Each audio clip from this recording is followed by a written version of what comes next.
میں اکثر ایک واقعہ سناتا ہوں نا, پرانا ہو گیا پتہ نہیں چلے گا.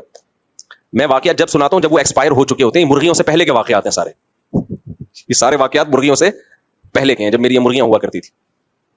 دعا کرو کمیٹی والے مجھے دوبارہ اجازت دے دیں مرغیاں پالنے کی. اچھا خیر, پالی بھی ہیں دوسری جگہ پر لیکن وہ دور ہے.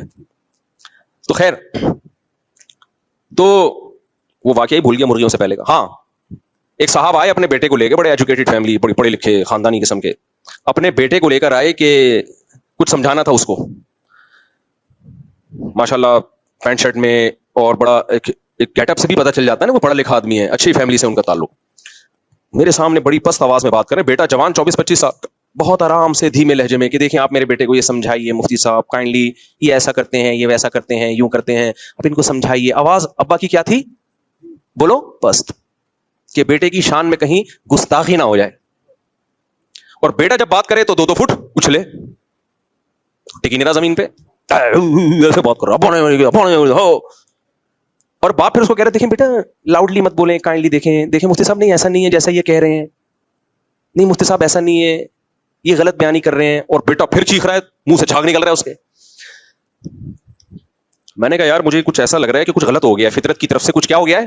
ویسے فطرت کبھی غلطی کرتی نہیں, لیکن کچھ ایسا لگ رہا ہے کہ جس کو پہلے پیدا ہونا چاہیے تھا وہ بعد میں پیدا ہو گیا, جس کو بعد میں پیدا ہونا چاہیے تھا وہ بولو پہلے پیدا.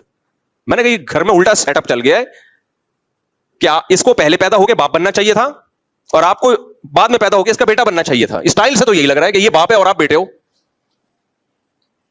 اسٹائل سے یہ لگ رہا تھا کہ جو باپ ہے وہ اصل میں کیا ہے, بیٹا ہے, اور جو بیٹا ہے وہ اصل میں کیا ہے, باپ ہے. اور یہ صرف ایک کا اسٹائل نہیں ہے, آج کل گھروں میں یہ اسٹائل لانچ ہو گیا ہے.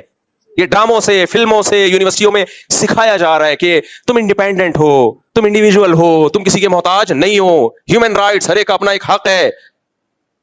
اور وہاں سے بھی یہ سب چیزیں آ رہی ہیں, اور ڈراموں میں دکھایا جا رہا ہے شوہر نے بیوی کو ایک تھپڑ لگایا تو بیوی نے بھی رکھ کے پورا اسٹائل سے پوری 5 انگلیاں اس کے جڑ دی. لوگ کلیپنگ کر رہے ہیں نیچے کمنٹس میں, ماشاءاللہ ایسا ہی ہونا چاہیے ایسے شوہروں کے ساتھ. مجھے خیال ہو رہا تھا کہ اللہ کرے ان کی بیویاں ان کو گریوی میں ایک چماٹ سب کو رکھ کے دیں.